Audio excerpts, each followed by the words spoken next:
మొదటి నుంచి 11 వచనాలు ధ్యానం చేసుకుందాం. చిన్న ప్రార్థన చేసుకుందాం. మహోన్నతుడా, పరిశుద్ధుడా యేసయ్యా, మీ వందనాలు, స్తుతి స్తోత్రాలు ప్రభా.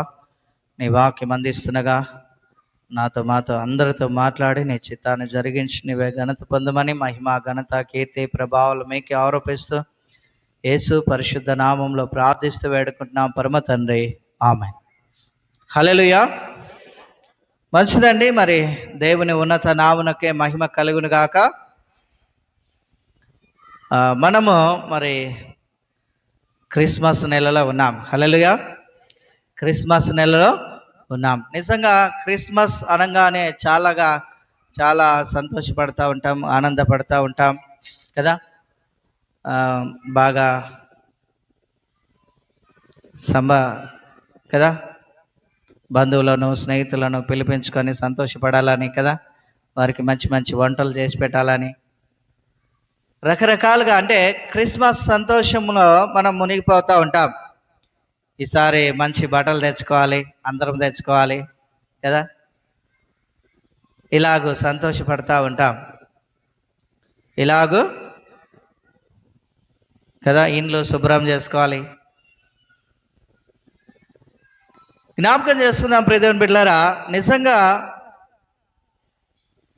మనము ఎవరి గురించి మనం మాట్లాడుకుంటున్నాం, ఎవరి గురించి బోధించబడుతుంది అంటే యేసుప్రభు గురించే. యేసుప్రభు ఏం చేశాడు అంటే మనల్ని పాపం నుంచి రక్షించాడు కదా. హల్లెలూయా. పాపం నుంచి విడిపించాడు.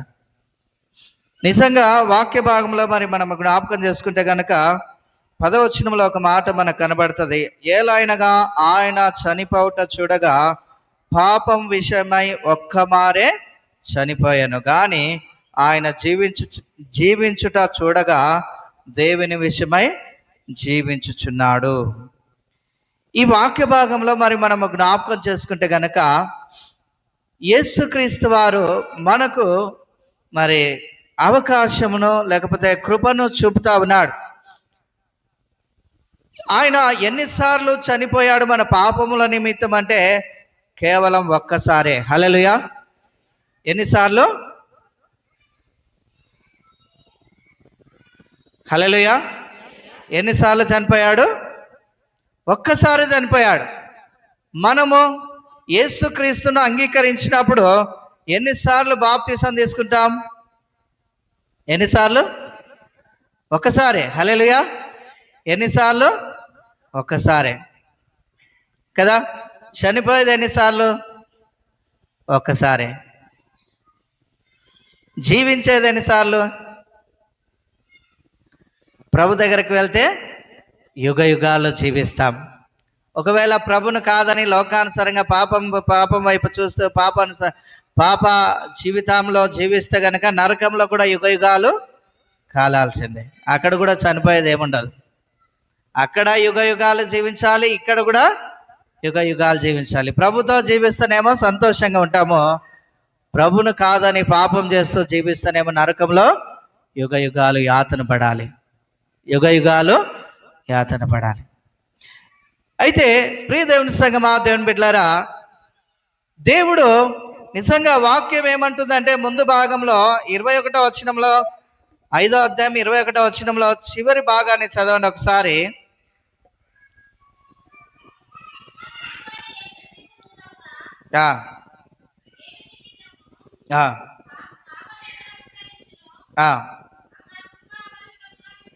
విస్తరించాను. నిజంగా దేవుడు తన కృప చేత మనల్ని రక్షించుకున్నాడు. హల్లెలూయా. దేవుడు తన కృప చేత రక్షించుకున్నాడు. వాక్యం కూడా సెలవిస్తుంది, చూడండి ఆ మాట. ఎఫెసీ 2:8. ఎఫెసీ 2:8. ఎఫెసీలకు రాసిన పత్రిక 2వ అధ్యాయము 8వ వచనం.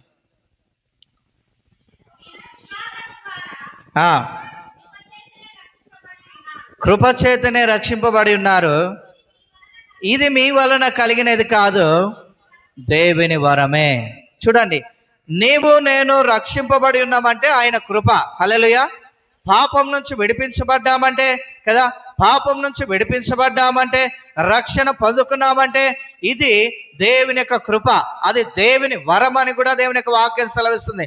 మీరు విశ్వాసం ద్వారా కృప చేతనే రక్షింపబడి ఉన్నారు, ఇది మీ వలన కలిగినది కాదు, కానీ దేవుని వరమే అంటున్నాడు. హల్లెలూయా. దేవుడు మనకు ఒక వరం ఇచ్చాడు, రక్షణ భాగ్యం అందించాడు. అయితే రక్షణ భాగ్యం పొందుకున్న మనము రక్షణ సువార్తను ప్రకటిస్తూ, రాకడకు సిద్ధపడుతూ పరలోకానికి చేరే గుంపులో, అనగా పరిశుద్ధుల గుంపులో మనం ఉండాలి. హల్లెలూయా. అయితే పరిశుద్ధుల గుంపులో మనం ఉన్నామంటే ప్రకటించకుండా ఉండలేం. హల్లెలూయా. ప్రకటించకుండా ఉండలేం. యేసుక్రీస్తు వారు ఈ లోకానికి వచ్చాడు, ఈ లోకానికి వచ్చి ఆయన సువార్తను చెప్పాడు. హల్లెలూయా. పరలోక రాజ్యము సమీపించున్నది కనుక మారు మనసు పొందుడి అని. అయితే ఇక్కడ వాక్యం ఏమంటుందంటే, పాపము, హల్లెలూయా, పాపం ఎక్కడ ఎక్కువగా విస్తరిస్తుందో చూడండి, అక్కడ కృప అపరిమితంగా విస్తరించాను అంటున్నాడు. హల్లెలూయా. హల్లెలూయా.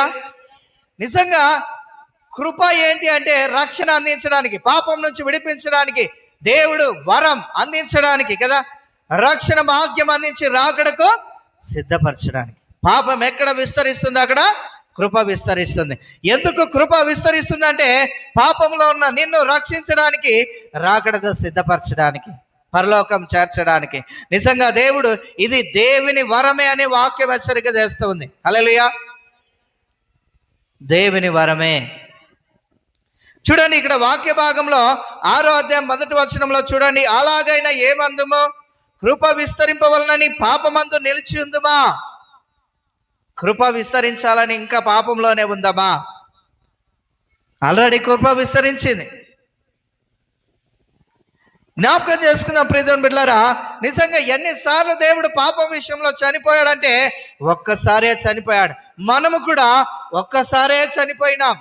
ఎప్పుడు అంటే బాప్తీసం ఎప్పుడైతే తీసుకున్నామో అప్పుడు మనలో పాపం అనే జీవితము కదా, పాపంతో కూడిన జీవితం చనిపోయింది.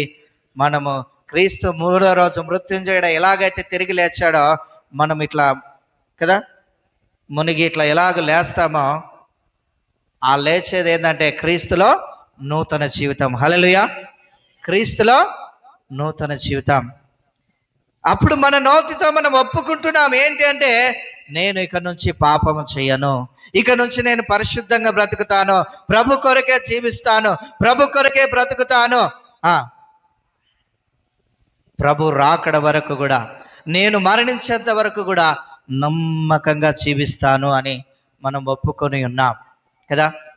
జ్ఞాపకం చేసుకుందాం ప్రియదేవుని బిడ్డలారా, ఎందుకు కృప ఎక్కువగా విస్తరిస్తుందంటే నిన్ను పాపంలో పడకుండా కదా రక్షణలోకి నడిపించి రాకడకు సిద్ధపరచడానికి. హల్లెలూయా. ఈ వాక్యం వింటున్న మనందరం కూడా జ్ఞాపకం చేసుకుందాము, అలాగైనా ఏమందుమో కృప విస్తరించవలనని పాపమందే నిలిచి ఉందమా. కాదు కాదు, మనం పాపమందు నిలిచి ఉండడానికి లేదు, క్రీస్తేసునందే మనం నిలబడాలి. హల్లెలూయా. క్రీస్తేసునందున్న వారికి ఏ శిక్ష విధి లేదు. మనం ఇంకా క్రీస్తులో, ఒకవేళ క్రీస్తును నోటితో ఒప్పుకున్నప్పటికీ కూడా ఇంకా పాపంలోనే ఉంటే గనక కృప నిన్ను పట్టుకోవడానికి సిద్ధంగా ఉంది, కృప నిన్ను రక్షించడానికి సిద్ధంగా ఉంది, కృప పాపపు జీవితాన్ని విడిపించడానికి సిద్ధంగా ఉంది. ఇక నిన్ను సంపూర్ణంగా నిలబెట్టడానికి కృప నీ వైపు విస్తరిస్తా ఉన్నది. హల్లెలూయా. చూడండి కింది భాగంలో, అట్లన రాదు, పాపం విషయమై చనిపోయిన మనము ఇక మీదట ఎలాగూ దానిలో జీవించుదుము కదా. పాపం విషయం ఆల్రెడీ మనం ఒప్పుకున్నాం, దాన్ని విడిచిపెట్టాము, ఇక దానిలోనే మనం ఎలాగూ జీవిస్తాం? అవకాశం లేదు అంటున్నాడు. అవకాశము లేదు. చూడండి కదా, అట్లా అనరాదు, పాపం విషయమై చనిపోయిన మనము దేని విషయమై చనిపోయామంట? హల్లెలూయా. హల్లెలూయా. దేని విషయం చనిపోయాము? పాప విషయమై మనం చనిపోయాం. ఇక మీదట ఎలాగూ దానిలోనే జీవించుదాము. అంటే ఇంకా పాపము కొరకు ఎలా పరిగెత్తుతాం, ఇంకా పాపంలోనే ఎలాగో జీవిస్తాం? అలా కాదు కదా. మన జీవితం నూతన పరచబడింది కదా, ఆయన రక్తంతో కడగబడాం కదా, ఆయన రక్షణ పొందుకున్నాం కదా. తిరిగి మళ్ళా పాపంలో ఎలా జీవిస్తాం? జీవించడానికి అవకాశం లేదు. చూడండి కింది భాగంలో 3వ వచనం, క్రీస్తు యేసులోనికి బాప్తిసం పొందిన మనమందరము ఆయన మరణంలోనికి బాప్తిసం పొందితిమని మీరు ఎరగరా? క్రీస్తు యేసులోనికి బాప్తిసం పొందిన మన అందరం కూడా ఆయన మరణంలోనికి బాప్తిసం పొందితిమని మీరు ఎరగరా? హల్లెలూయా.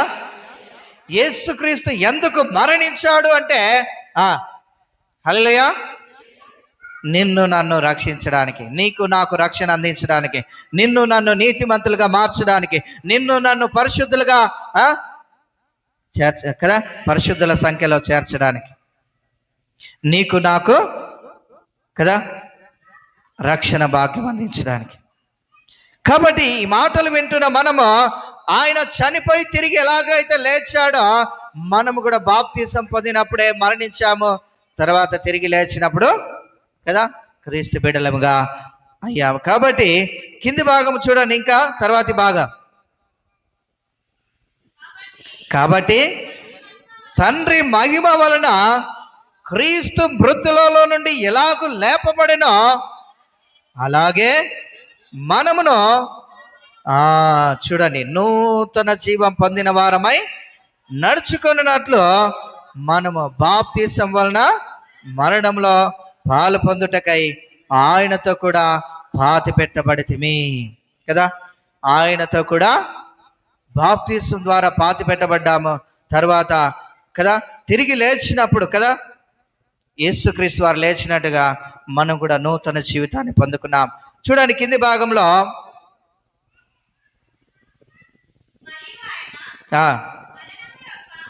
మరియు ఆయన మరణం యొక్క సాదృశ్యమందు ఆయనతో కూడా ఐక్యం గలవారమైన ఎడల ఆయన పునరుద్ధానం యొక్క సాదృశ్యమందును ఆయనతో ఐక్యము గలవారమై ఉందుము.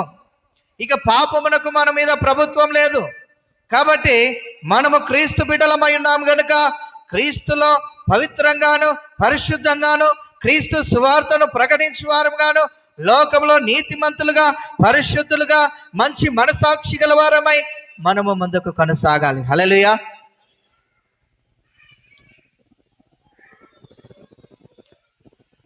చూడండి వాక్య భాగంలో ఏమంటున్నాడు, ఆయన పునరుద్ధానం యొక్క సాదృశ్యమందు ఆయనతో ఐక్యం గలవారమై యుందుము. 6వ వచనం ఏమనగా మనం ఇంకాను పాపమునకు దాసులము కాకుండుటకు పాప శరీరము నిరర్థకమగునట్లు మన ప్రాచీన స్వభావము ఆయనతో కూడా సిలువ వేయబడని ఎరుగుదము. పాప స్వభావం ఏమైందట? సిలువ వేయబడింది. పాత జీవితము, పాప స్వభావము, చెడు జీవితము, చెడు మనసు ఇదంతా కూడా సిలువ వేయబడింది కనుక దేవుని కొరకు జీవిస్తున్న దేవుని బిడ్డలమైన మనము కృప విస్తరిస్తుంది కనుక ఆ కృప ఏంటి అనంటే నీకు నాకు రక్షణ అందించడానికే. కాబట్టి మనము కృప విస్తరిస్తుందని పాపంలో నిల్చుండడం కాదు, కానీ క్రీస్తుతో కూడా కదా క్రీస్తుతో కూడా మరి ఆయన కృపలో వర్ధిల్లు వారముగా ఉండాలి. ప్రతి విషయంలో కూడా ఆయన పునరుత్థానుడైనట్టుగా మనము కూడా బాప్తిసం తీసుకున్న తర్వాత క్రీస్తులో పాలివారమై ఉన్నాం. కాబట్టి చూడండి కింది భాగంలో చనిపోయిన వాడు పాప విముక్తుడని తీర్పు పొందినాడు. మనము క్రీస్తుతో కూడా చనిపోయిన ఎడల మృతులలో నుండి లేచిన క్రీస్తు ఇక చనిపోడని చూడండి మృతులలో నుండి లేచిన క్రీస్తు ఇకను చనిపోడనియు మరణమునకు ఇకను ఆయన మీద ప్రభుత్వం లేదనియు ఎరిగి ఆయనతో కూడా జీవించుదుమని నమ్ముచున్నాం. ఒక్కసారి నోటితో ఒప్పుకొని నీ పాపాన్ని ఎప్పుడైతే మనస్ఫూర్తిగా ఒప్పుకొని బాప్తిసం పొంది ఉన్నావో అప్పుడే నీవు రక్షణ పొందుకున్నావు. కాబట్టి రక్షణ పొందుకున్న మనము ఇక ఆయనతో మనం జీవిస్తున్నాం. ఆయన మీద కానీ మన మీద కానీ ఇక పాపమునకు మరి ప్రభుత్వం లేదు. కాబట్టి మనం ఇక పాపమునకు దాసులము కాకుండా ఇక పరిశుద్ధులముగా పరలోకమునకు సిద్ధపడి వారముగా ఉండాలి కదా. ప్రభు రాకడకు సిద్ధపడి వారముగా ఉండాలి. కింది భాగంలో చూద్దాము. ఎలా అయినగా ఆయన చనిపోవుట చూడగా పాపం విషయమై ఒక్క మారే చనిపోయాను గాని ఆయన జీవించుట చూడగా దేవుని విషయమై జీవించుచున్నాడు. దేవుని విషయమై జీవించుచున్నాడు. సో ఇక ఆయన మరలా మనం పాపం చేస్తే మరలా ఆయన చనిపోడు కానీ కదా, దానికి తగ్గ ఆయన వాని క్రియల చొప్పున జీతం ఇస్తాడు, ప్రతిఫలం ఇస్తాడు. ఈ వాక్యం వింటున్న మనందరం కూడా జ్ఞాపకం చేసుకోవాల్సింది ఏంటంటే, ఒకవేళ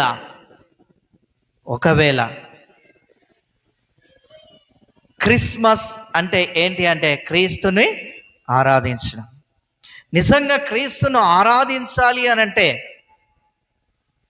నీ మనసు ఆయనతో కలిసిపోవాలి, నీ తలంపులు ఆయనతో కలిసిపోవాలి, నీ హృదయం ఆయనతో కలిసిపోవాలి. నీవు నీతిమంతుడుగానే జీవించాలి, పాపంతో జోలికి వెళ్ళకూడదు, పాపమునకు దాసులుగా కాకూడదు, ఇక పవిత్రంగానే బ్రతకాలి. ఎప్పుడైతే పవిత్రంగా బ్రతుకుతూ ఆయనను ఆరాధిస్తావో అప్పుడే దేవుడు మహిమ పొందుతాడు. నీకు దీవెన. ఇక పాపంలోనే జీవిస్తూ నేను క్రిస్మస్ చేస్తాను, క్రీస్తును ఆరాధిస్తాను అంటే దేవుడు సంతోషపడడు, నీకు శాపమే కదా.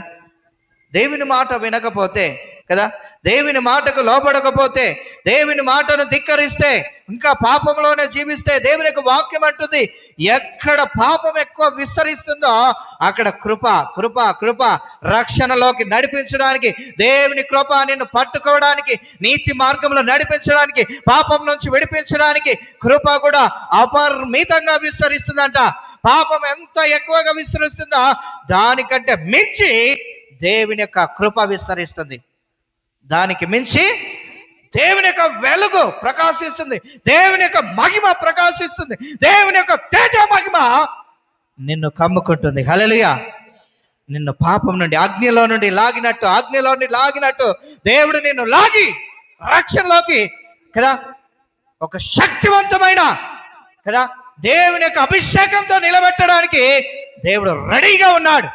నీవు సిద్ధంగా ఉంటే ఆయన నిన్ను లేవనెత్తి నడిపిస్తాడు. నీవు ఇంకా పాపమునకే దాసుడవైతే, పాపమునకే బానిసవైతే, పాపము బతుకాలో చిక్కిపోతే ఆ పాపము నిన్ను మరణంలోకి నడిపిస్తుంది.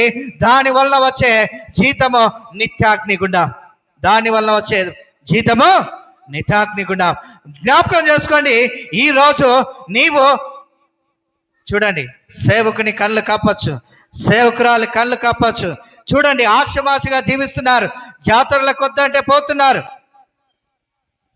చేయకూడని పండుగలు చేయొద్దంటే చేస్తున్నారు, ఏమైతుందిలే అని చెప్పి సింపుల్గా ఆలోచిస్తున్నారు.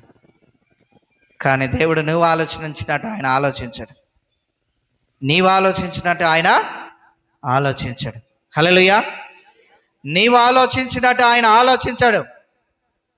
ఆయన ఆలోచన ఎలాంటిదంటే పవిత్రమైనది.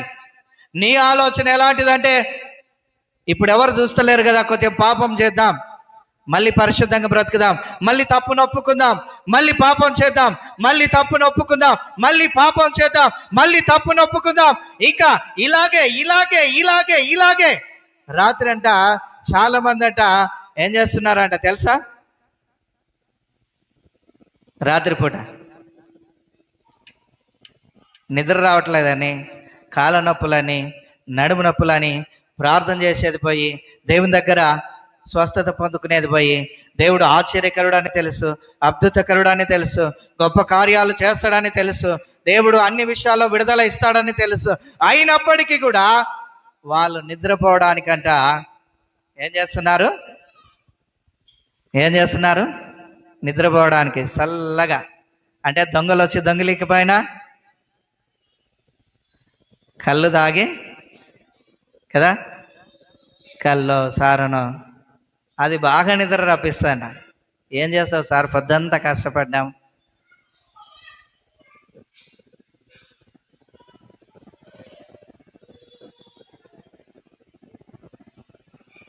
సాకులు చెప్పడానికి అవకాశం అనుకుంటున్నారు మీరు? సాకులు చెప్పడానికి ఇది అవకాశం అని మీరు అనుకుంటున్నారా? నిజంగా అది మీ జీవితము. దేవుడు ఏమన్నాడు? మీరు మీ సొత్తు కారు, నేను మిమ్మల్ని విలువ పెట్టుకున్నా అంటాడు. హల్లెలూయా.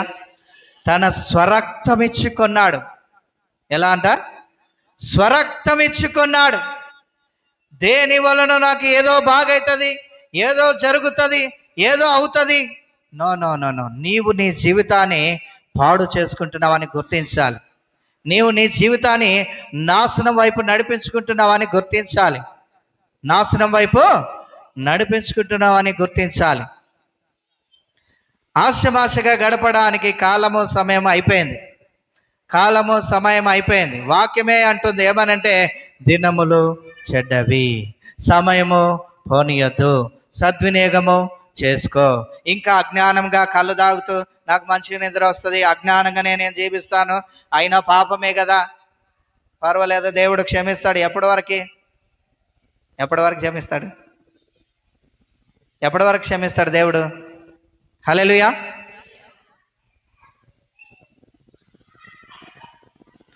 నీ జీవితము నీటి బుడగ సమానము, నీ నివాసము అశాశ్వతము.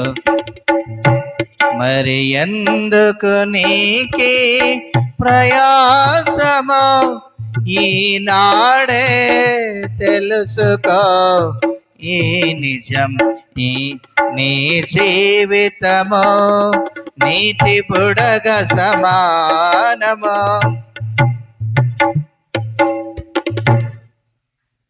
నీ జీవితమే నీటి బుడగ సమానము, నీ నివాసం కూడా అశాశ్వతమే. మరి ఇంకా ఎక్కడ కళ్ళు మూసుకొని కళ్ళు తాగుతున్నావు? వాక్యం ఏమంటుంది? ఎందుకు కృప విస్తరిస్తుందంటే నీ జీవితాన్ని చక్కపరచడానికి, నీ జీవితాన్ని నిలబెట్టడానికి, నీ జీవితాన్ని మార్చడానికి, నీ జీవితాన్ని వెలిగించడానికి, నీ జీవితాన్ని రక్షణ మార్గంలో నడిపించి రాకడలో ఎత్తబడడానికే దేవుడు కృపను విస్తరింపజేస్తున్నాడు. దేవుడు కృప విస్తరిస్తున్నాడని చెప్పి ఇంకా పాపంలోనే ఉంటావా?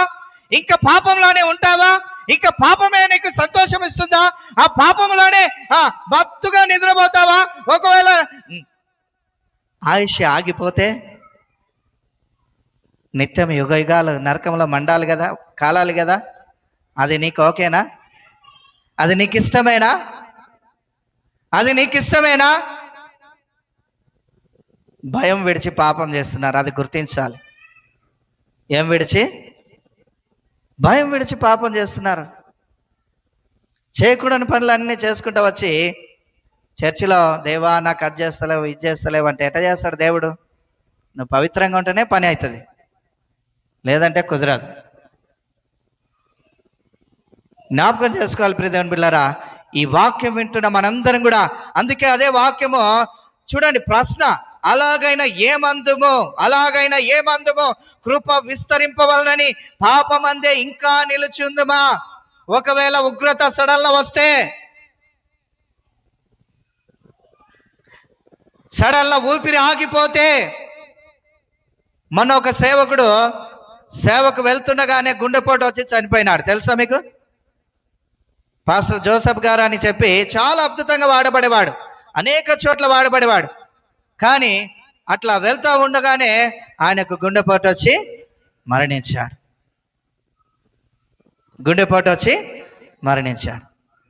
అందుకే మరి పాట భక్తులు అందుకే అద్భుతంగా రాశారు చూడండి, ఏమని?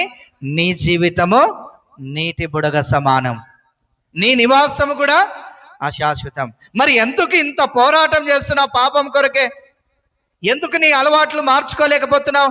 ఎందుకు నీ మాటను చక్కపరచుకోలేకపోతున్నావు? ఎందుకు నీ జీవితాన్ని సరి చేసుకోలేకపోతున్నావు? నిజంగా దేవుని యొక్క వాక్యం అంటుంది, నీవు కృప విస్తరించవలన ఇంకా పాపంలోనే ఉంటావా? జాగ్రత్త, జాగ్రత్త, జాగ్రత్త. అన్ని సమయాలు నీవే కాదు, అన్ని సమయాలు నీవే కాదు, అన్ని సమయాలు నీవే కాదు. అది గుర్తించాలి. వాక్యము స్పష్టంగా సెలవిస్తుంది, నీవు అజ్ఞానంగా కాదు బ్రతికేది, జ్ఞానముతో జీవితాన్ని చక్కబెట్టుకోవాలి, జ్ఞానముతో జీవితాన్ని సరి చేసుకోవాలి, జ్ఞానముతో నీ జీవితాన్ని దేవునికి అప్పచెప్పాలి. కాదు కూడదని నీవు ఇంకానే వెర్రి వేషాలు వేస్తే కదా. ఏ వేషాలు?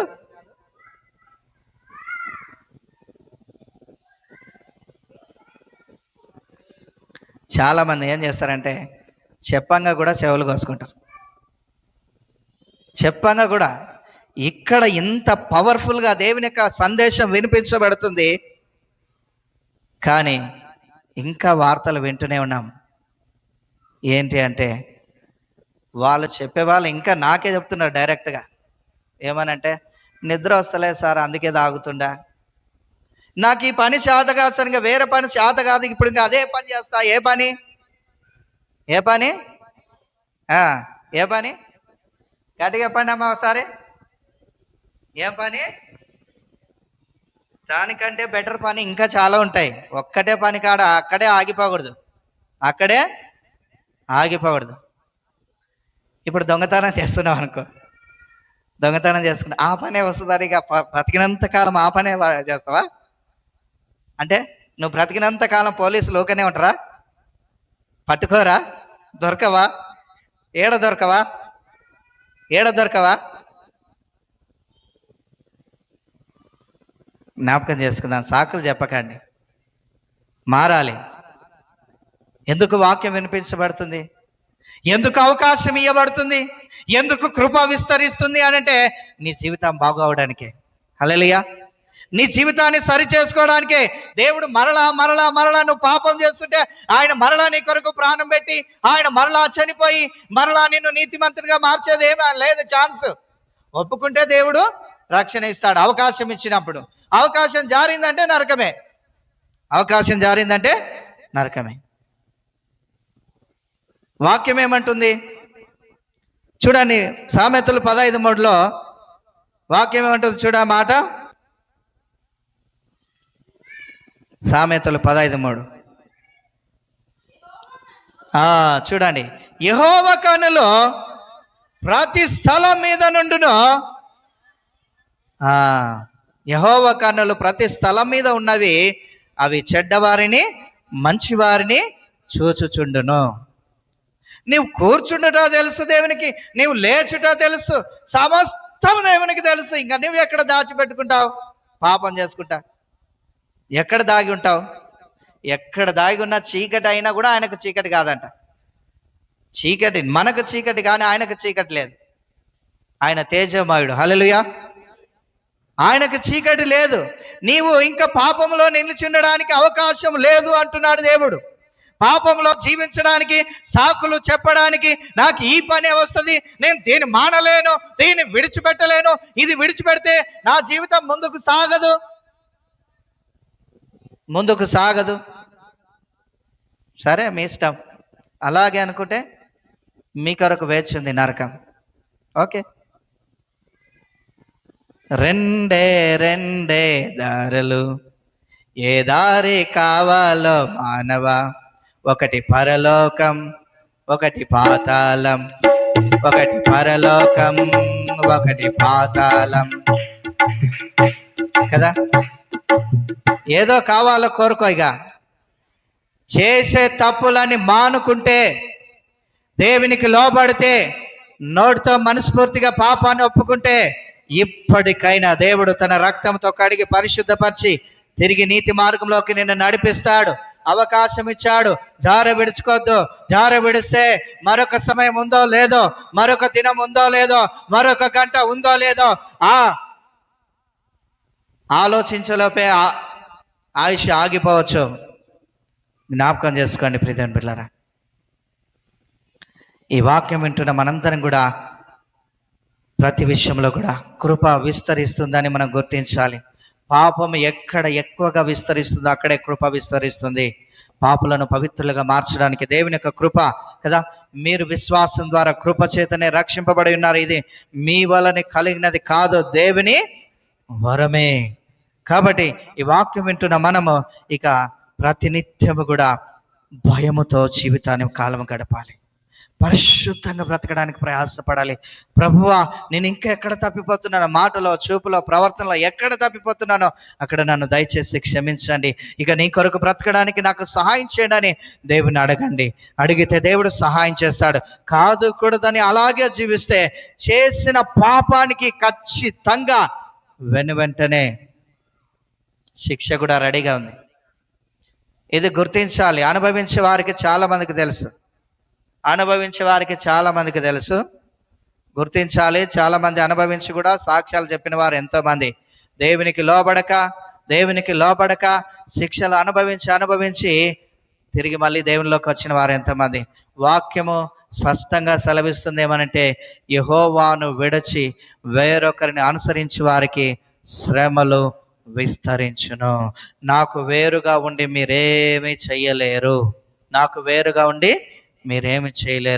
దేవుడు మీలో కోరుకున్నది ఏంటి అంటే పరిశుద్ధత, పాపం లేని జీవితం. మిమ్మల్ని తీసుకెళ్ళి ఆ పరలోకంలో సంతోషంగా నిలబెట్టాలనేదే దేవుని చిత్తము. కాబట్టి దేవుడు మన మీద కలిగి ఉన్న ఉద్దేశం మంచిదే. మనం దేవునికి లోబడితే మనల్ని చెరపడానికి సాతాను దురాత్మ శక్తులు ఉన్నవి. అవి ఒకటి, మన స్వకీయ దురాశలు కూడా ఇంకొకటి. ఫస్ట్ మన స్వకీయ దురాశ ఏంటి? స్వకీయ దురాశ అంటే నీవు ఇష్టపడినట్లు నువ్వు చేయడమే కదా. స్వకీయ దురాశ, ఏది చూడాలనుకుంటే అది చూడాలి, ఏది చేయాలనుకుంటే అది చేయడం. స్వకీయ దురాశ అది విడిచిపెట్టాలి. సాతాను కూడా కొన్నిసార్లు ఆటంకపరుస్తుంది, అది తీసి మరి దేవుని. అందుకే వాక్యం అంటది, మీరు శోధనలో పడకుండానట్లు మెలకువగా ఉండి ప్రార్థన చేయడి. ఆత్మ సిద్ధమే కానీ శరీరం బలహీనం. కాబట్టి ఈ మాటలు వినుచున్న దేవుని సంగమా, దేవుడు మరలా మనకు అవకాశం ఇచ్చాడు. ఆయన మరలా చనిపోయే దేవుడు కాదు. ప్రభునందు ఉంటే గనక ఏ శిక్ష లేదు. కానీ దేవుని కాదని నువ్వు ఇంకా పాపంలోనే జీవిస్తున్నావా, జాగ్రత్త అని దేవుడు హెచ్చరిక చేస్తున్నాడు. అందరం కూడా మనల్ని మనం పరీక్ష చేసుకుంటూ ఈ సమయంలో ప్రార్థనల ముందుకు కొనసాగుదాం. 11వ వచనాన్ని ఒక మాట చదువుకొని ముందుకు కొనసాగుదాం. అటువలనే మీరును పాపం విషయమై మృతులుగాను, దేవుని విషయమై క్రీస్తు యేసునందు సజీవులుగాను మిమ్మును మీరే ఎంచుకొనుడి. అటువలనే మీరు పాపం విషయమై మృతులుగాను, దేవుని విషయమై సజీవులుగాను మిమ్మును మీరే ఎంచుకొనుడి. మీరు తీర్మానం చేసుకునాల్సింది ఏంటంటే, ఈ జీవితం దేవునిది, దేవుని దగ్గరికే వెళ్ళాలని, పరిశుద్ధంగా బ్రతకడానికి మనం ప్రయాసపడాలి. పాపం విషయంలో నాకు అవకాశం లేదని మనం గుర్తించాలి. పాపానికి నాకు చోటు లేదు, పాపానికి నాకు పొత్తు లేదు. అందుకే పాపం విషయమై మృతులముగాను అంటే, ఆ విషయంలో నేను ఎప్పుడో చనిపోయాను, కళ్ళు దాగే విషయంలో నేను ఎప్పుడో చనిపోయాను, ఇప్పుడు దేవుని కొరకు జీవిస్తున్నాను, నేను పరిశుద్ధంగా బ్రతకాలి అని చెప్పి పరిశుద్ధంగా బ్రతకడానికి ప్రభు రక్తంతో కడగబడుతూ ప్రభు కృపల ముందుకు సాగుదాం. అందరం కూడా తలలు వంచి కళ్ళు మూసుకొని దేవుడిచ్చిన అవకాశాన్ని జారవిడుచుకోకుండా, మనము ఒకవేళ ఇంకా దేవునికి దురస్తులమై ఉంటే గనక చేసిన తప్పును ఒప్పుకుంటూ, పాపాన్ని ఒప్పుకుంటూ, ఆయన రక్తంతో కడగబడుతూ, పరిశుద్ధపరచబడుతూ ప్రభు రాకడకు సిద్ధపడదాం. అందరం కూడా తల వంచుదాం, కళ్ళు మూసుకుందాం, ప్రార్థన చేద్దాం. 1-2 నిమిషాలు. దేవుడు ఇంతవరకు నీతో, నాతో, మనందరితో మాట్లాడి ఉన్నాడు. ఏ విషయంలో పడిపోతున్నావు, ఏ విషయంలో తప్పిపోతున్నావు, ఏ విషయంలో సాకులు చెప్తున్నావు, ఏ విషయంలో దేవునికి దూరస్తులమై ఉన్నావో ఒక్కసారి తప్పు ఒప్పుకుంటే దేవుడు క్షమిస్తాడు.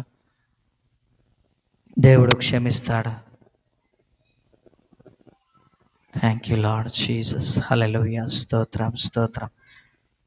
అందరం కూడా చేసిన తప్పులను ఒప్పుకుంటూ ఆయన రక్తంతో కడగబడుతూ వాక్యం చేత కట్టబడదాం. ప్రభువా, పాపం విషయంలో నేను చనిపోయాను ప్రభా, ఇక పరిశుద్ధంగా బ్రతకడానికి నాకు సహాయం చేయని అందరం వేడుకుందాం. పరిశుద్ధంగా జీవించడానికి నాకు సహాయం చేయమని దేవుని వేడుకుందాం. అందరం కూడా చేసిన తప్పులు కళ్ళు మూసుకుందాం, తలలు వంచుదాం, ప్రార్థన చేసుకుందాం.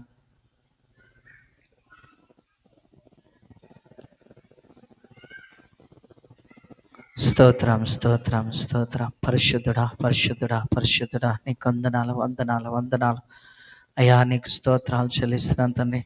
నీతిమంతుడా వందనాలయ్యా. నిర్మల హృదయుడా స్తోత్రాలు. పరిశుద్ధుడా స్తోత్రం తండ్రి. అయ్యా నీకు వందనాలు, లెక్కలేని స్తుతి స్తోత్రాలు చెల్లిస్తున్నాం తండ్రి. అయ్యా పాపం విషయమై ఒక్కసారి మీరు మరణించారు తండ్రి, ఇక మరలా మరణించారు ప్రభా. ఇక నీవు ప్రభా మమ్మల్ని పరిశుద్ధంగా బ్రతికితే నిత్యత్వానికి తీసుకెళ్ళడానికి నువ్వు సిద్ధంగా ఉండే దేవుడుగా ఉంటున్నావు తండ్రి. ఇదిగో నేను త్వరగా వస్తానంటున్నావు తండ్రి. నీ రాకడ అతి సమీపంలో ఉన్నది కనుక అయ్యా, ఏ దినమో ఏ క్షణమో నీవు రాబోతున్నావు గనుక మేము కూడా మా ఊపిరి ఆగి ఒక ముందే మా జీవితము అయ్యా ప్రభా ఈ లోకంలో అయ్యా వెళ్ళిపోకముందే జీవితాన్ని సరి చేసుకుంటూ అయ్యా నీ రక్తంలో కడబడడానికి సహాయం చేయని ప్రతి ఒక్కరం కూడా వేడుకుందాం. చేసిన తప్పులన్నీ ఒప్పుకుందాం. ఆయన రక్తంతో కడగబడి పరిశుద్ధమైన జీవితాన్ని జీవించుటకు సిద్ధపడదాం. అందరం కూడా ప్రార్థన చేద్దాం. పరిశుద్ధుడా, ప్రేమస్వరూపుడా, ప్రేమగల తండ్రి, నీ కొందనాలు స్తుతి స్తోత్రాలు చెల్లిస్తున్నాం ప్రభా. కలువరి సెలవులో కార్చిన రక్తంలో అయా చేసిన తప్పులను ఎంతమంది అయితే ఒప్పుకుంటున్నారో వారందరినీ మమ్మల్ని కడగండి తండ్రి. నమ్మందరి దోషములు పాపములు అతిక్రమములు ఒప్పుకుంటున్నా తీసివేసి నీ రక్తంలో మమ్మల్ని అందరినీ కడగండి, పరిశుద్ధపరచండి. అయా క్షమించండి. ఆత్మతో నింపి అగ్నితో అభిషేకించి నిత్యం నీ నీతి మార్గంలో మమ్మల్ని నడిపించి దీవించమని, విత్తబడిన వాక్యం దుష్టుడు ఎత్తుకొని పోకుండా మా హృదయంలో నింపి ఫలింపచేసి ఆశీర్వదించమని, అయా ప్రతి బిడ్డను ప్రభా నీకు మహిమకరంగా నిలబెట్టి నీ సాక్షిగా వాడుకొనుమని నన్ను మమ్మల్ని అందరు మీ చేతులకు అప్పగిస్తూ యేసయ్య పరిశుద్ధ నామంలో ప్రార్థిస్తూ స్తుతిస్తూ వేడుకుంటున్నాం పరమ తండ్రి. ఆమేన్.